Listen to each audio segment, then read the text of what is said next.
This is CUNY TV, the City University of New York.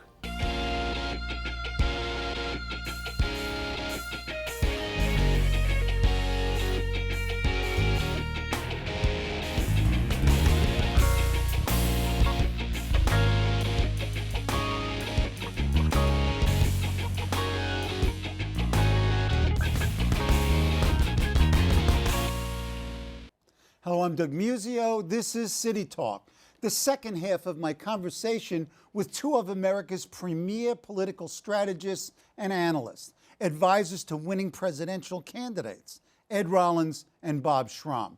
Welcome back, gentlemen. Thank you.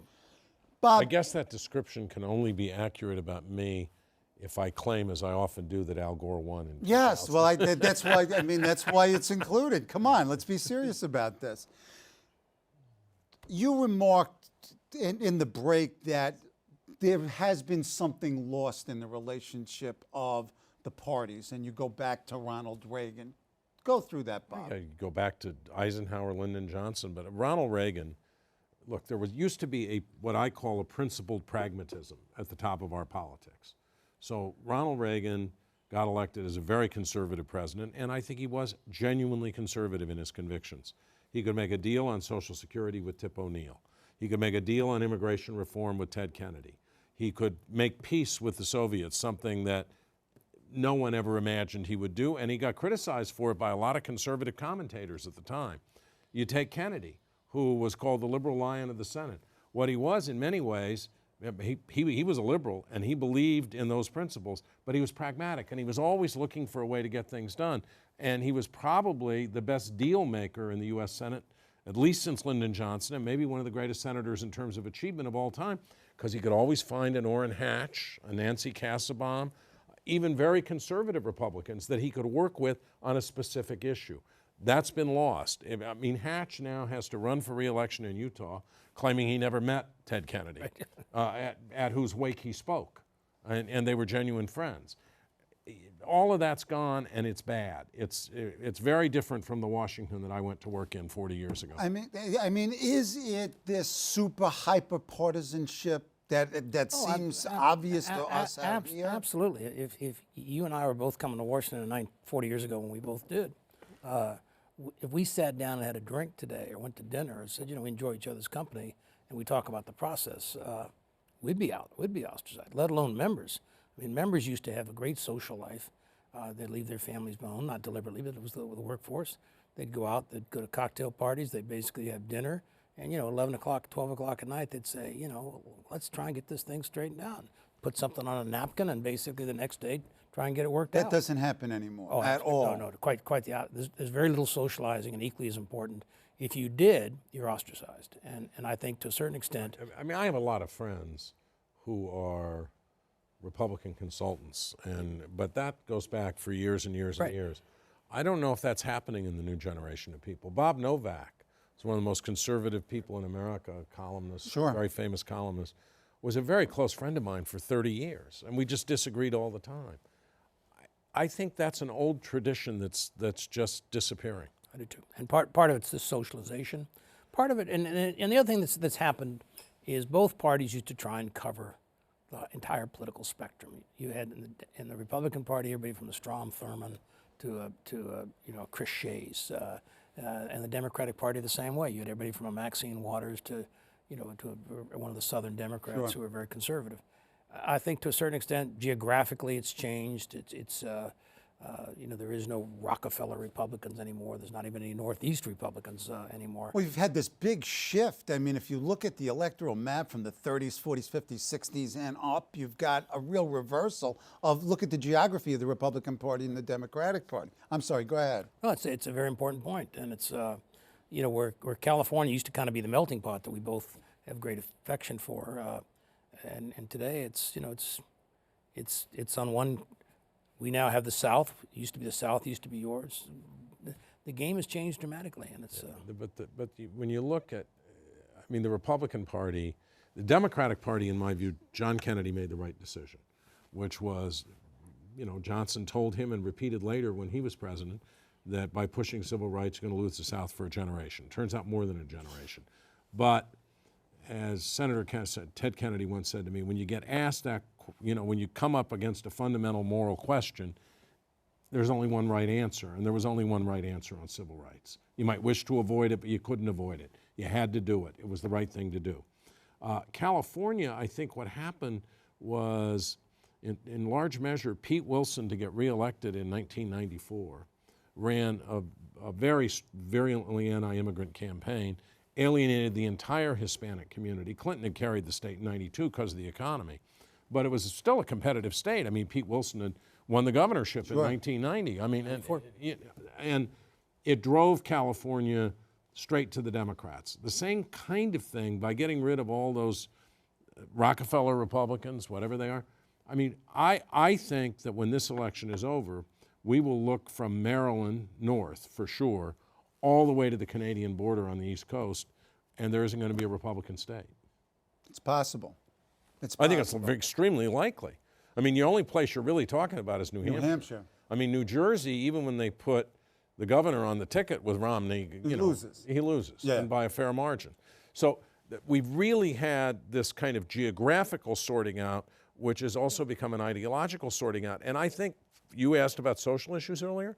One of the reasons that I think New York, for example, is a progressive, reliably Democratic state is because you have a lot of people whose economic interests might take them toward the Republican Party who just can't abide the position the party has on some of these social issues. Now, let's take stem cell research, as an example. I mean, there are a lot of people who just think it's purely anti-science to deny stem cell research. So they're going to pay 3% higher taxes, they'll pay 3% higher taxes, or at least they vote for candidates who will do that. Romney loses the election in 2012. Oh, 'tis a consummation devoutly to be wished. Wait a second, you partisan. What withered the Republican Party? It's because the Republican Party seems a bit schizophrenic. I mean, that there were two and perhaps more than two Republican parties, and they put all their eggs in this anti-Obama package with Romney leading it through the primaries. What happens when they lose? Do you have a bloodletting? What's the fallout for the party? That's possible, but what happens if he wins? Does he change the party? Does he make the party something totally different? What? He's a chameleon. He's transactional. He's not going to. What is he going to change the party into? Ed? Who knows? What is the true Romney? I think the fact that you could raise the issue says something about the candidate. Well, I think at the end of the day, it's a feeling that a lot of Republicans have, and I think we're behind him 100%. We want him to be a good conservative. We want him to basically on the critical issues, the economy and taxes and what have you. I think he will be. I think on the social issues. He is where he is, and I don't see any changes there. But I could see him if he got elected. If the court throws out the health care mandate, there'll be some kind of health care. There has to be. You have to have some kind of cost containment. It won't be the Obama plan, but it'll be something. And my sense is that he will. I can't tell you how he'll govern. He loses. No. Well, let's say he loses. Well, he loses. I want to get back to that. Well, he loses. Then basically, they'll argue it was the wrong candidate, and you'll have a whole bunch of conservatives who come forth next time.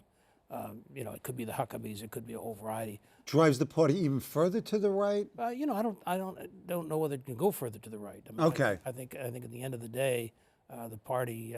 I would argue, and no disrespect to Iowa and New Hampshire and what have you, but I think we need to change the way we pick our presidents and where we start and how we do our primaries and caucuses. Okay, now we're going to have to do a digression, which wasn't planned. What changes would you make? I wouldn't start in Iowa. To me, a caucus is an idiotic way to start a process. I'm for regional primaries. I'm for basically giving people an opportunity to compete all the way and not get knocked out in the first box. Someone like Governor Pawlenty, an extraordinary governor who was elected in a traditionally Democrat state, gets knocked out in the first box. Bob, the comment on possible reforms to the process. In theory, one might say, yeah, there could be a better system. But I'm reminded of a question JFK was asked at a press conference. Someone got up and said, President Eisenhower has now proposed that members of Congress be limited to 4 2-year terms and senators be limited to 2 6-year terms. Would you endorse that? And he said, that's the kind of proposal I too might make in a post-presidential period. I mean, look, it's not going to change. Right. I mean, barring some game is the cataclysm, game. it's not going to change. Iowa's going to go first. New Hampshire's going to go second. People have to figure out how to play it. Iowa voted against Reagan in '80. He came back in New Hampshire. You know, the opposite happened with George W. Bush. So I don't think it's going to change. And I would actually, what I like about Iowa, what I like about New Hampshire, and I've seen a lot of candidates there, is I like the fact that they meet lots of real people in their living rooms at a retail level, and people get to get a sense of them. Now, there is a certain entitlement sometimes you run into where people say, well, you know, you only spent 15 minutes in my house. What happens when if the Democrats lose? What happens to the party? Who becomes the spokespeople, and what are the issues? And what's the analysis? You know, I'll entertain this thought in the purely subjunctive sense. Yes, okay? of course. I think that under those circumstances, there would be huge groundswell of demand that Hillary Clinton run again in 2016, which she may do if the president wins as well. Right. But it would eliminate someone who might be a principal opponent for her. That'd be Vice President Biden. I don't think he would be able to come back in 2016 under those circumstances. And I think this is the sad truth about what would happen. I think Democrats would learn from loss that the way to win was to obstruct. And there would be a constant buzzsaw of opposition to whatever the president tried to do. I think that's almost inevitable. I mean, we've been in this cycle now for at least 20, 25 years where we keep ratcheting up the way we oppose each other. And I just think you'd see a pretty obstructionist Democratic Party. But we're just looking at the presidency. Let's look at the three major, governmental institutions: the presidency, the Senate, and the House. Assuming that the Republicans retain control of the House. I think we definitely will.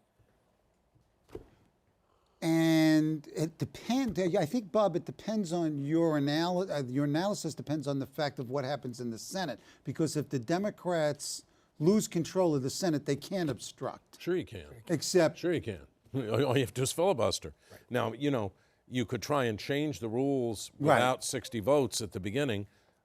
It's not clear to me that that can be done. It's also not clear to me that a court would interfere with it.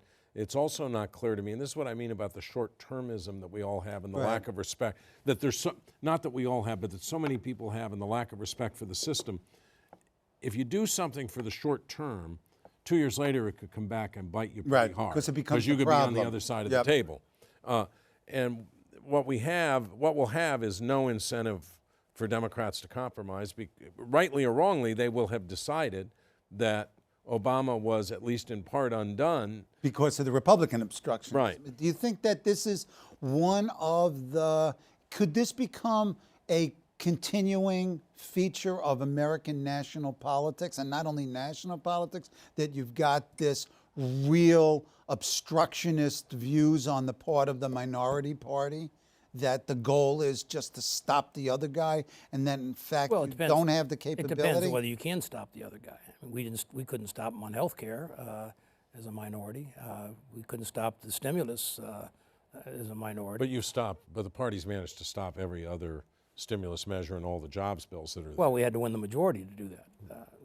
No, but in the Senate. I mean, the barrier was the Senate. And that's why the president wanted a bigger stimulus. It was the size it was because it was the only way to get the last 3 votes.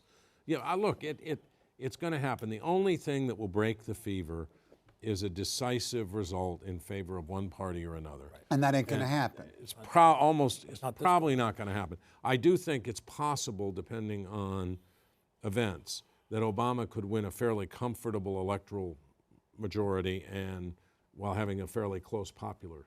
Yeah, I mean, could we have another mess like we had in 2000? Easily. I mean, sure. Easily. This is an election where the popular vote, electoral vote conflict could really emerge again. These margins could be very, very thin. You could end up same drill again, or you could end up with a tie and go to the House of Representatives.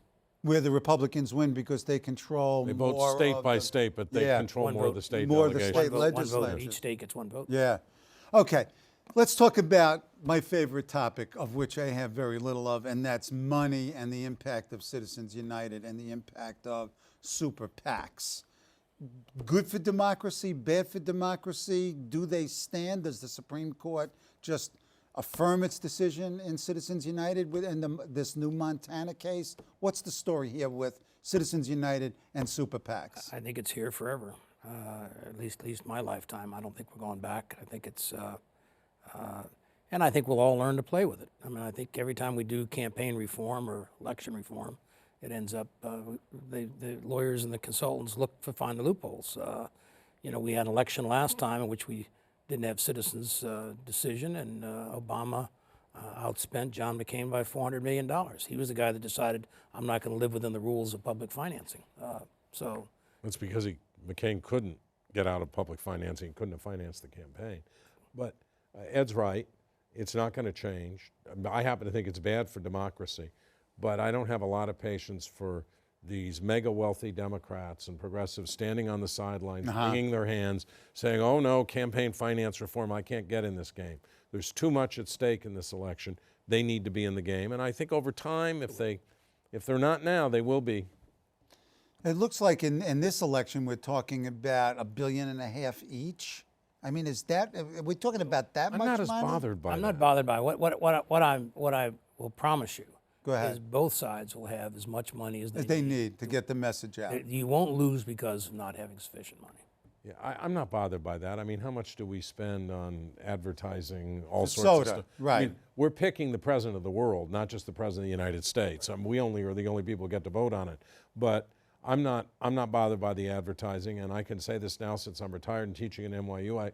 I don't get any money from consulting. So, you know, I miss the years when the money is coming like a river. But it's not going to change, and you got to adapt to it. And you know, goo-goos who want to say, I stick to this principle, and that's more important than whether or not we preserve Medicare or save Social Security. I don't have a lot of patience with it. Right. 2016. Potential candidates and what would be their message to continue in the discussion that we just concluded. If what happens in 2012, how does that affect 2016? I don't know who the vice presidential candidate is going to be on the Romney ticket. I assume that puts someone to the forefront. Okay, let's digress. Romney's VP. Picking the process of picking is every bit as important this time as the person is picked. Go ahead.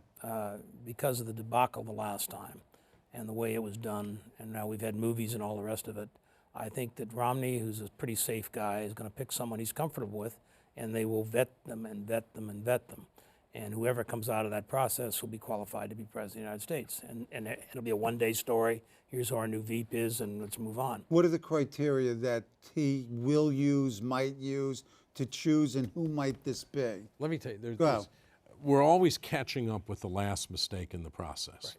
You know, before the McGovern-Eagleton event, the way vice presidents were always picked was after you got nominated, you picked up the phone, you called somebody and said, would you like to run with me? And you asked a question, anything in your background that would be a problem, and the answer was usually no.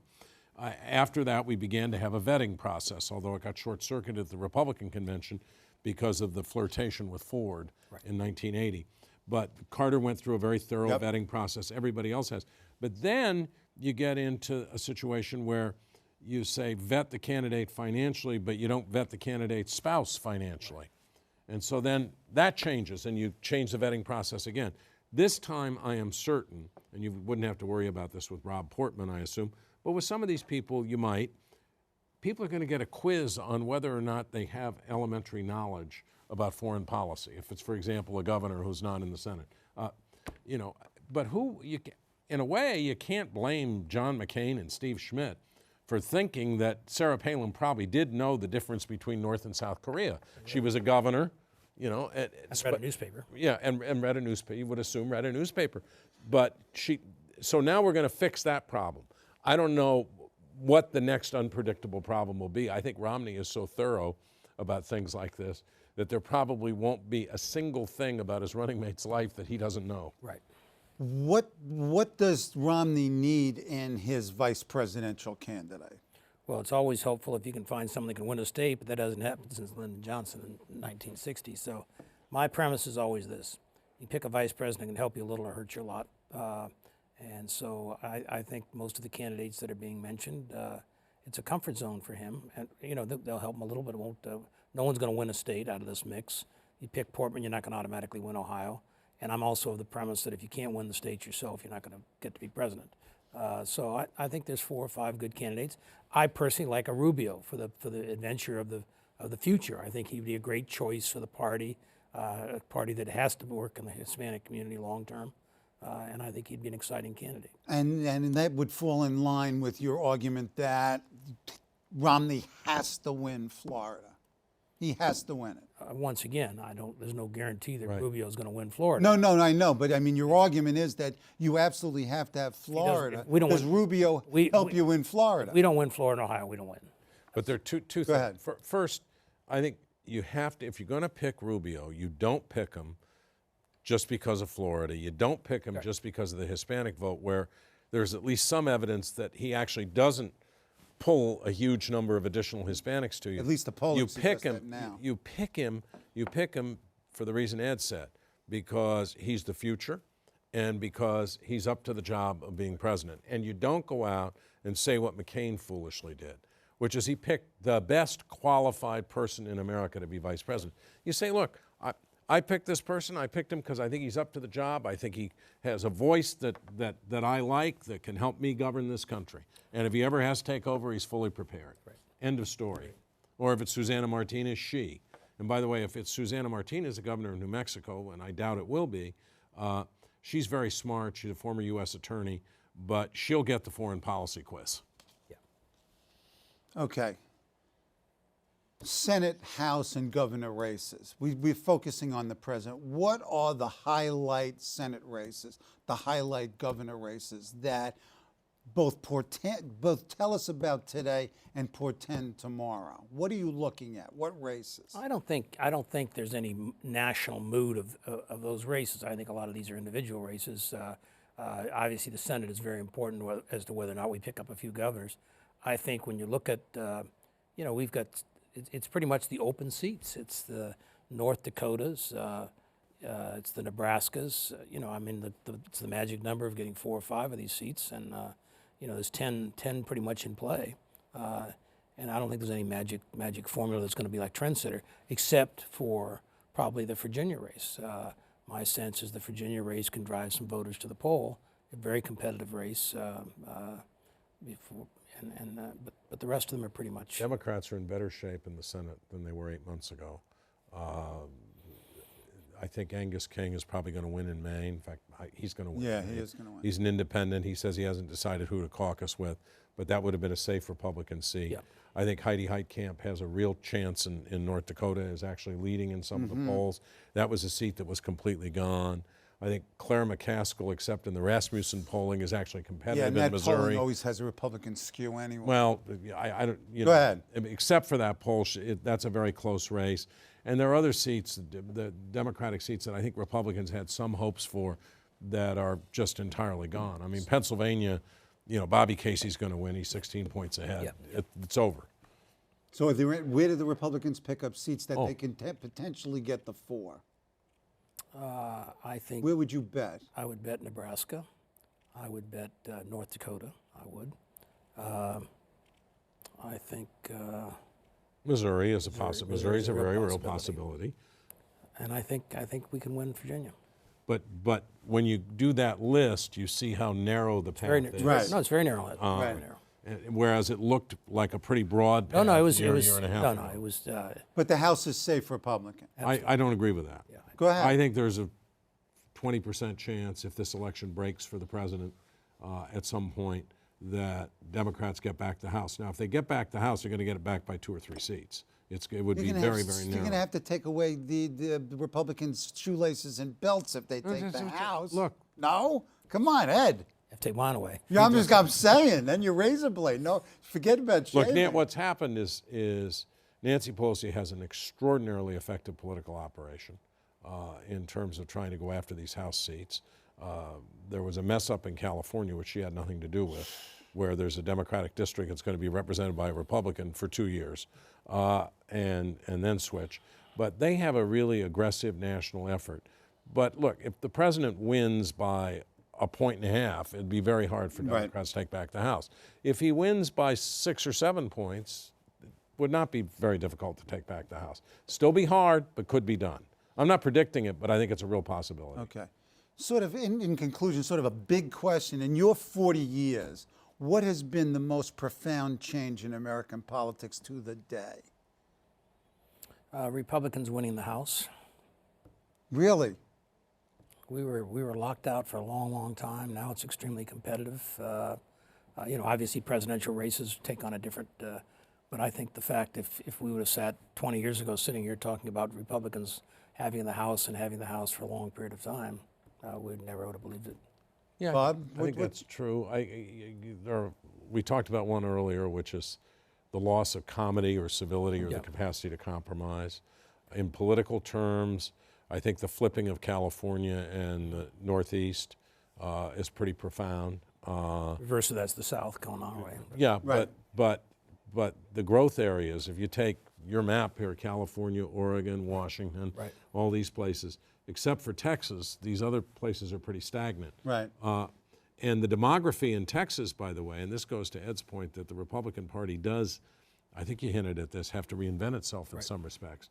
I mean, there are more and more Hispanics in Texas. The Republican Party can't, there's a Senate primary going on down there where the establishment favorite is going after the more conservative guy whose name is Cruz, basically accusing him of being soft on immigration.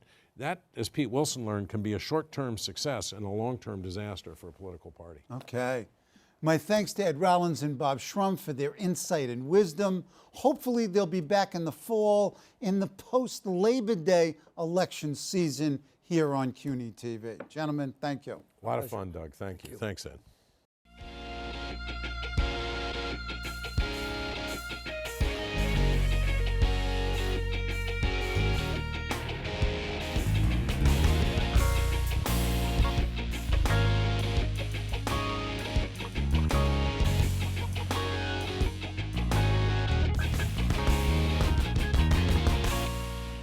Hello, I'm Doug Muzzio. Let us know what you think about this show. You can reach us at CUNY.TV. When you get there, click on the bar that says Contact Us and send your email. Whatever it is. Thanks, no thanks, obnoxious, do it. Send it.